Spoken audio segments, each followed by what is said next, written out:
We are at Broken Arrow Horse Camp and Campground in Custer, South Dakota. They have restrooms at the back of registration, some tent sites, horse stalls. Lots of people with horses camping here.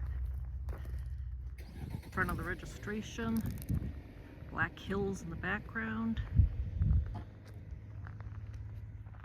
There's horseshoes, a little pavilion, small playground. We have a nice corner space, some cabins, various horse stables.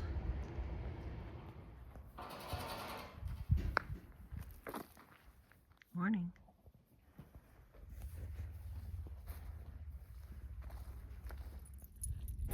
We are at Sylvan Lake at Custer State Park.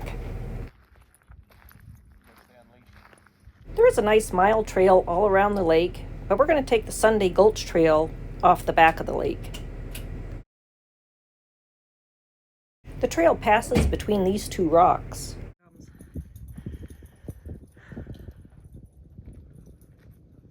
We start the ascent. There are beautiful views all along the way, but you can still hear motorcycles in the background. We're not very far from the road.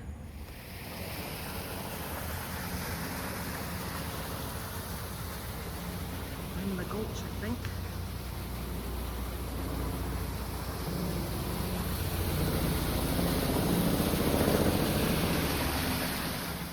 At the end of the trail, there's a lot of rock scrambling, but there are these handy rails that help.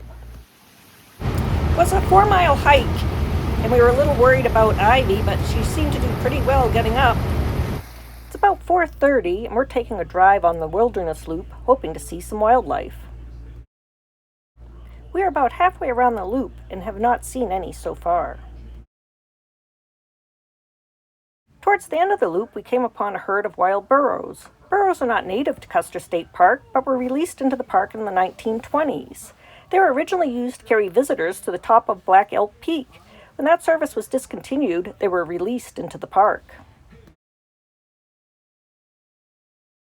After the burros, we came upon a herd of bison. At one time, there were over 30 million bison in North America, but by 1889, there was only about 1,000 left, and most of those in private herds. In 1914, 36 bison were reintroduced into Custer State Park and created the herd you see today. This road continued past our campground and seemed to be a great place to walk Ivy. There were horse trails off to the left. This was a little side road off the dirt road that offered a great view in back of the campground. After this walk, we will head to Wind Cave National Park. Dogs aren't allowed at the national park. Unfortunately, the cave at Wind Cave is closed. They're doing elevator repairs all summer, so we're going to hike the Wind Cave Canyon Trail. It is an easy 3-mile out and back walk through the canyon on a service road. For those wishing more miles, there are many trails that interconnect. We were hoping to see some wildlife, but other than birds, there doesn't seem to be anything out today. After our walk, we head over to the visitor center where they have this model of Wind Cave. Wind Cave is the 6th longest cave in the world at 167 miles. Black-footed ferrets were declared extinct in 1979, but a small population was discovered in Wyoming in 1981. In 2007, black-footed ferrets were reintroduced into Wind Cave National Park. Now the park maintains 40 to 60 black-footed ferrets, depending on the prairie dog population. After a morning walk on the Sylvan Lake Shore Trail at Custer State Park, we spotted these young elk.